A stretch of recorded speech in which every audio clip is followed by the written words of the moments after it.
Y ya estamos de regreso en Encendidos. Mabel Huertas, Mauricio Fernandini, quien les habla, el doctor Elmer Huerta. Estamos acompañándolos en este lunes 29 de junio, feriado nacional, Día de San Pedro, San Pablo, Día del Pescador Peruano. En 2 días, señora, en 2 días más, el día miércoles, el Perú va a empezar lo que se llama la nueva normalidad, la nueva convivencia, que, sin temor a equivocarme, va a durar hasta que tengamos o una vacuna o un medicamento efectivo. Y eso va a tardar muchos meses, de tal modo que nos esperan muchísimos meses de esta nueva convivencia, de esta nueva normalidad. Vamos a conversar ahora con 2 especialistas, uno en enfermedades infecciosas, que nos va a decir en el campo de la salud qué es lo que puede pasar, cómo debemos vivir en esta nueva normalidad, y con un politólogo, que es sociólogo también, que nos va a decir qué es lo que desde el punto de vista social y desde el punto de vista político debemos esperar. Saludo a Eduardo Dargent, que es politólogo, sociólogo. Eduardo, muy buenos días. Bueno, buenos días. Una corrección, solo politólogo, no solo politólogo. Muy bien, gracias, solo politólogo. Y también saludamos al doctor Juan Villena, amigo de promoción, hago esa aclaración, mi compañero de promoción, médico infectólogo. Juan, qué gusto de saludarte, buenos días. Hola, Elmer, un gusto estar contigo. Buenos días, Mabel. Muy bien. Buenos días, Mauricio. ¿Qué tal? Buenos días, doctor. Muy bien. A ver, empezamos contigo, Juan. Desde el punto de vista médico, ¿este virus no se ha ido? Es más, todavía está activo en muchas regiones de nuestro país. Este virus va a continuar con nosotros durante los próximos meses y años. ¿Cuál es, desde el punto de vista de las enfermedades infecciosas, Juan, tu recomendación para nuestros oyentes cuando el día miércoles ya se abran las puertas y la sociedad entre en esta nueva convivencia? Bueno, en realidad las recomendaciones van a seguir siendo las mismas, y la fundamental que tiene que hacerse hoy día es que cumplan con las recomendaciones que venimos dando desde hace tiempo. O sea, la más importante de las recomendaciones es decirles que las cumplan. ¿Y cuáles son? Distanciamiento social, como sabemos, más de 1,5 metros, el uso de la mascarilla adecuadamente, porque no es cuestión de ponerse una mascarilla de adorno, sino usarla adecuadamente, y por supuesto lavarse adecuadamente las manos también. Agua y jabón. El jabón es fundamental, no es solamente pasarse las manos por agua, así sea tibiecita, porque en esta época uno está prefiriendo el agua tibia que el agua fría, pero eso no tiene ningún significado. El jabón que rompe la envoltura del virus y permite que ya el virus no se pueda seguir replicando. Estos son los conceptos fundamentales, ¿no es cierto? Muy bien. Que se cumplan entonces las medidas básicas. Juan, ¿tú crees, o qué se espera? ¿Van a haber rebrotes? Porque no podemos hablar de segunda ola, porque nunca hemos controlado de la primera, entonces lo que habría sería un recrudecimiento de lo que tenemos. ¿Crees de que puedan existir recrudecimientos ahora que se abra? Me gusta la expresión, como sabes, porque no hemos nunca controlado la epidemia, y además estamos en diferentes momentos de acuerdo a la región peruana, ¿no? Una cosa es Loreto, otra cosa es Arequipa, otra cosa es Lima. Chimbote en unos momentos se pone más seria la cuestión, y entonces es imposible decir que va a haber un rebrote dado que no se controló. Esto va a continuar, y va a continuar incrementándose los casos, lógicamente, pero más o menos controladas. Tú ves que estos días en Lima, por lo menos, si bien los casos siguen aumentando, ya no es en forma abrumadora. Ya no vamos a tener el doble de los casos de ayer, ni la cuarta parte de los casos de ayer, sino simplemente casos nuevos que siempre se van a seguir produciendo, y muy bien ha señalado tú, hasta el próximo año. O sea, no se trata de que ahora me cuido y en noviembre me infecto, porque eso va a suceder. Personalmente, yo, por ejemplo, hoy día me empiezo a cuidar y sigo cuidándome por cualquier condición de riesgo que tenga, pero en el mes de noviembre o diciembre el virus va a estar libre y me va a infectar igual. Las condiciones del sistema de salud serán diferentes indudablemente. Entonces, no es lo mismo decir que me infecto en junio, por ejemplo, como acaba de pasar, me infecto en julio, los primeros días, los 15 o 20 primeros días, yo veo dramático el tema por la diferencia que tenemos de camas, ¿no es cierto? Nosotros no tenemos camas como en otros países, donde si hay 1,000 no pasa nada, 2,000 no pasa nada, acá no. Los próximos 3 pacientes ya no tienen dónde hospitalizarse en cuidados intensivos. Entonces, este es el concepto más serio y que más nos debe preocupar. Por eso la insistencia, por favor, cuídense. Muy bien. Gracias, Juan. Mabel, tenías una pregunta tú también. Sí, para Eduardo Darllán. Ahora que la cuarentena se ha flexibilizado y solamente se está focalizando en algunas regiones y en algún tipo de población de riesgo, el gobierno le está delegando una gran responsabilidad a la sociedad. No sé qué tan complejo pueda ser eso, por un lado, de repente Eduardo tiene alguna pista, pero por otro lado también en la mañana yo conversaba con la ministra del Ambiente, que sí, que está haciendo un gran trabajo, pero ella decía, no entiendo por qué las personas no guardan distancia cuando van a tomar el transporte público. Y en realidad eso sonó a... No entiendo muchas cosas de las complejidades de esta sociedad, ¿no? Que tienen que ver con otras motivaciones, la informalidad, la necesidad de ir a trabajar, el poner, priorizar el gasto económico antes que la vida. ¿Hay una lectura coherente, clara, de parte del gobierno, de la sociedad, como para delegarnos tremenda responsabilidad? Yo creo que si hay una crítica que se puede hacer al gobierno en este tiempo, bueno, hay otras, digo, pero una importante es la forma en que se ha puesto a regañar como recomendación de política pública, ¿no? Creo que estuvo bien al inicio intentar mostrar que hay una serie de conductas que tenemos y que teníamos y que se mantienen lamentablemente, que tienen que detenerse, que son muy riesgosas y que las hemos pagado pues con muchos muertos, pero ese mensaje ya no va a calar, me parece. Más bien lo que uno tiene ya es que reconocer ciertos problemas gruesos que nos ha mostrado la pandemia y que se van a hacer más evidentes si es que no se logra dar un mensaje fuerte de lo que implica este cambio de momento, ¿no? Porque si lo que se dice en ese cambio de momento es que sigues teniendo la culpa por contagiarte, por no, como si el transporte público pudiese ser otro de la noche a la mañana, como si los mercados pudiesen ser otros de la noche a la mañana, creo que es bien complicado. Me parece que la estrategia comunicacional tiene que cambiar hacia así, mantener la crítica y decirle a las personas mucho depende de ti. Lo que se viene en estos días, además no debería ser un cambio fuerte en la idea de que esto ya está bajando, ¿no? Porque hemos visto en un montón de países rebrotes fuertes cuando se ha vuelto se ha relajado un poco las medidas de prevención y protección vinculados al aislamiento, pero lo que viene ahora implica más bien decir, tenemos un desastre de servicios públicos, tenemos problemas muy serios en lo que es inclusión financiera, en lo que es abastecimiento, y eso se va a mantener. Y trabajemos e intentemos trabajar para reducir las posibilidades que esto se convierta en una segunda ola, pero de verdad creo que ya el momento de seguir criticando solamente puede, o de hecho le está haciendo un boomerang al gobierno, ¿no? Uh-huh. Yo tengo una pregunta para los tres, en realidad, para comentarla en voz alta, porque me imagino que no soy el único ciudadano desconcertado con que se va a poder viajar en avión, lleno el avión si es que está todo vendido, y lleno el bus si es que está todo vendido, y conociendo nuestra realidad, la informalidad en la Panamericana Sur, en la Panamericana Norte, es cosa de todos los días, van caleteando y recogiendo pasajeros.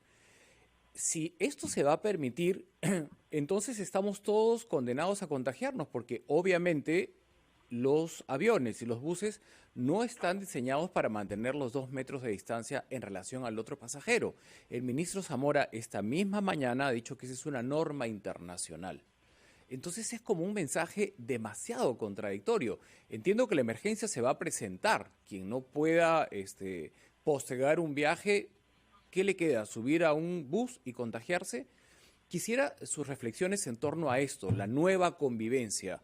Se sabe que hay que guardar la distancia, pero nos invitan a subirnos a un bus probablemente lleno de pasajeros. Regresamos con el comentario de los tres profesionales. Seguimos en Encendido. Muchas gracias por su compañía y las gracias también a los profesionales que nos acompañan esta mañana, el politólogo Eduardo Dayen y el doctor Juan Villena. Promoción además del doctor Elmer Huerta, que está en el equipo de Encendido junto a Mabel. Quedó planteada la reflexión más que una pregunta, porque ya nos están invitando pasado mañana a subirnos a un bus y a un avión, y la venta es a bus lleno y avión lleno. ¿Qué va a pasar dentro de este viaje si un pasajero estornuda? Aunque yo esté con mascarilla, estoy expuesto a contagio. Los pasajeros no necesariamente se han sometido a una prueba molecular antes de tomar un bus. La reflexión en torno a esto, a quienes nos están escuchando, ¿no? Y quizás están programando un viaje, ¿qué precauciones deberían tener ya una vez dentro de la unidad de transporte? Empezamos con el doctor Villena. Ok, Mauricio, en principio no le falta razón y gracias a Dios que los buses no se detienen en la mitad del vuelo, porque si no sería lo mismo que pasa con los buses, ¿no es cierto? En cada lugar van subiendo más personas. O sea, no es que solo va a estar lleno todos los asientos, sino que salvo un grueso de buses que salen de Lima y que llegan a su destino con los pasajeros que partieron, en gran parte del país, como sabemos bien, los buses son caleteros, esa es la palabra más exacta, paran donde quieren y va subiendo gente. Y se llena el bus finalmente. Pero en cualquier caso, supongamos que un avión parte con 500 personas. ¿Qué decidiría yo? ¿Qué decidiría? Si pudiera hacerles a todos una prueba molecular, no estaría de más. Porque sí podría yo detectar los que verdaderamente están infectados y poderlos retirar, aún sabiendo que hay pruebas que pueden dar falso negativo. En fin, les daría una mascarilla N95, contra la que estoy yo desde siempre, porque esto es para personal de salud, pero es la que nos da más alta protección. Y decirles que no se toquen la cara. Doctor, pero ¿qué importa si se tocan? Al final de cuentas no se van a meter el dedo al ojo. Así es que sí que esto es posible y le damos lentes protectores a los pasajeros o le ponemos una barrera para que no lleven las manos a la cara, perfecto. Y apenas llega el avión, se lavan las manos antes de bajar del avión. No sé, tal vez esto podría darnos algún grado de seguridad, pero por lo demás, mientras el avión, nadie tiene mascarillas, el avión está con la gente que ocupa completamente, tenga la certeza que las personas más cercanas, por lo menos, de todas maneras se van a infectar, con más o menos cantidad de virus, pero se van a infectar de todas maneras los que estén contiguos. Por ello, no estaría de más mascarilla, un protector facial inclusive, y lavarse las manos. Y de ser posible, una prueba genómica antes de salir del avión. Con los buses esto es mucho más complicado, como acabo de decir, porque son medio caleteros, ¿no es cierto? Y si sube alguien en la mitad del viaje, tendrían que estar premunidos de mascarillas, de protectores faciales, qué sé yo, para darle un poco más de seguridad. Pero lo que vemos en Lima, en los buses de transporte, en los vehículos de transporte, ya es dramático. Al fondo hay sitio, sigue existiendo. Al fondo hay sitio de todas maneras, a pesar de la última recomendación. Usted dice, aquí entran 10. Sí, pues, entran 10, pero suben 20, ¿no es cierto? ¿Ah? Y suben 30, así que quieren, porque nuestro comportamiento, lamentablemente, es como es. Lo va a decir nuestro amigo Eduardo seguramente con más claridad. Este tema del comportamiento es dramático. ¿Cómo logramos que la población entienda algunos conceptos de protección personal? Cuando la protección personal la tiremos atrás, ya no nos interesa infectarnos. Y peor, no nos interesa infectar a nuestros padres que están en casa. Porque yo soy joven, tengo 30 años, a mí no me pasa nada, como lo he dicho muchas veces. Pero cuando yo vaya a casa, si es que tengo padres allí, ese va a ser el drama más grande que puede haber. En ese sentido, Eduardo Darián, al inicio de su intervención, había hablado de la estrategia comunicacional, ¿no? ¿Qué es lo que debe seguir a continuación? Porque de lo que no sé, me parece que ya no hay duda, es que tenemos que reactivarnos económicamente y el permitir que hayan vuelos y el permitir que la gente se pueda trasladar a provincia, al interior del país, pues también es sumamente necesario. ¿Cómo conciliamos esas dos cosas a través de un buen mensaje, Eduardo? Creo que parte del problema es el enorme impacto que ha tenido en el gobierno las proyecciones económicas, ¿no? Que muestran que Perú va a tener caídas más fuertes que el resto de países de la región. Se está discutiendo en por qué sucedió eso, ¿no? ¿Qué es lo que, qué características, desde cómo se dio la infección en el Perú hasta nuestro sistema económico, la informalidad? Se está discutiendo por qué ha sido esta caída, pero me parece que si bien hay que reaccionar obviamente a esa caída, porque hay que poner en el balance la desesperación de muchas personas pues que tienen que buscar trabajo y cosas que hacer, habría que tener cuidado también de no actuar por susto, ¿no? Y tomar medidas que puedan llevar a que empeore mucho más la pandemia, y si empeora mucho más la pandemia, obviamente la economía también va a ser golpeada. Y en ese caso creo que hay que seguir invocando a tal vez de otra manera, ya no con esta idea del regaño, pero sí apelando a ciertas cosas que pueden ser fáciles de entender, comprender, por un lado, pero también una mejor regulación de un Estado que le cuesta mucho regular, pero por ejemplo, para asegurar que en los buses no se llenen, para asegurar el uso de mascarillas, para buscar la no aglomeración en una serie de espacios. Pero Es al muy parecer, complicado, ¿no? Eduardo, esto es como que inmanejable en nuestro país, ¿no? Cuando apelan a es una política internacional o tomamos como referente a otro país donde ha dado resultado, en nuestro país las brechas son gigantes y los contrastes ni siquiera entre una región y otra, sino dentro de Lima, entre un distrito y otro. Es imposible aplicar lo mismo, ¿no? Es muy difícil, pero no olvidemos que al inicio de la cuarentena y en varios momentos las personas obedecieron la inmovilidad, tal vez se cargó mucho la mano con algunas imágenes que había en ciertos sectores que se veían este tipo de cosas.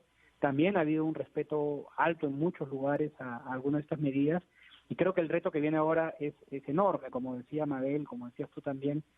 No es que puedas cambiar el sistema de transportes para que haya pues la posibilidad de tener a todo el mundo sentado adecuadamente y hay un problema mucho más grande, ¿no? El problema del metropolitano lo conocíamos de antes, el problema en diversas rutas lo conocíamos de antes, la cantidad de conexiones que tienes que hacer para llegar a un sitio lo conocíamos de antes, pero en estas condiciones va a haber que buscar un balance creativo de un Estado que pueda buscar fiscalizar un poco más, especialmente en zonas donde se va a dar más contagio, en espacios donde se puede dar más contagio, y transmitir ese mensaje, ¿no? Que es una pelea compartida, no solamente del irresponsable, sino también de que nos podamos controlar mutuamente. A ustedes les debe haber pasado, como me ha pasado a mí, que alguna vez que uno tiene que salir, la gente que no usa mascarilla se puede poner hasta violenta cuando uno le reclama, ¿no?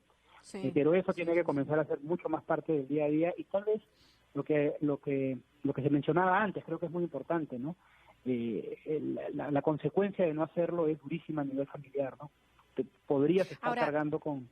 Sí, dime, perdón. Sí, las empresas también tienen gran responsabilidad, y yo quiero solamente poner el ejemplo del Club Sporting Cristal, ¿no? Porque sabemos que están también el fútbol reactivándose y están haciendo prueba a todo su equipo del comando técnico, deportistas, auxiliares, etcétera. Y por ejemplo, ahora ha sacado un comunicado el Club Sporting Cristal diciendo que han dado como resultado positivo 2 trabajadores de la institución, 2 asintomáticos, ¿no? Y yo lo pongo como ejemplo que en realidad esta es una responsabilidad de todas las empresas, incluso del sector público. Es decir, hacer las pruebas constantemente a todos sus trabajadores para evitar que los trabajos se vuelvan focos de contagio. Eduardo. Totalmente, además más en unos trabajos que otros, ¿no? Se han detectado ya más internacionalmente qué tipos de trabajos ofrecen, pues, y qué tipo de condiciones generan ya mayor tipo de contagio. De hecho, el doctor Huerta ha comentado varios de estos estudios, y creo que la línea es ir por ahí. El tema complejo, como todos lo han dicho, es tienes un Estado que carga con falencias para poder supervisarlo. El cumplimiento voluntario de las normas también es complicado, y va a haber que buscar soluciones creativas, balances, estrategias comunicativas para intentar mantener eso bajo control, ¿no? Porque de nuevo, si esto se dispara, todas las previsiones que se han tomado para mejorar el número de camas, para mejorar la atención, estamos con las justas, ¿no? Como que un poquito por encima. Al parecer la realidad, Eduardo, es que se va a disparar. No sé si viste las imágenes del pescado mayorista, del mercado mayorista de pescado de Villa María del Triunfo esta mañana, que es San Pedro. Era masiva concurrencia, porque las tradiciones siguen. Y lo mismo nos pasó en Semana Santa, en plena pandemia. La gente siguió con su tradición de ir a comprar pescado. Es muy complejo, y la verdad es que apelamos a que cada uno cuide su vida, porque en la nueva convivencia las cosas no nos terminan de quedar claras. Te agradecemos, Eduardo, mucho la presencia en Encendidos. Vamos a comprometer al doctor Villena, porque han quedado un par de temas médicos que quisiéramos compartir con el doctor Huerta para el siguiente bloque. Gracias, Eduardo. Hasta una próxima oportunidad, y volvemos con el doctor Villena y con el doctor Elmer Huerta. Y Mabel.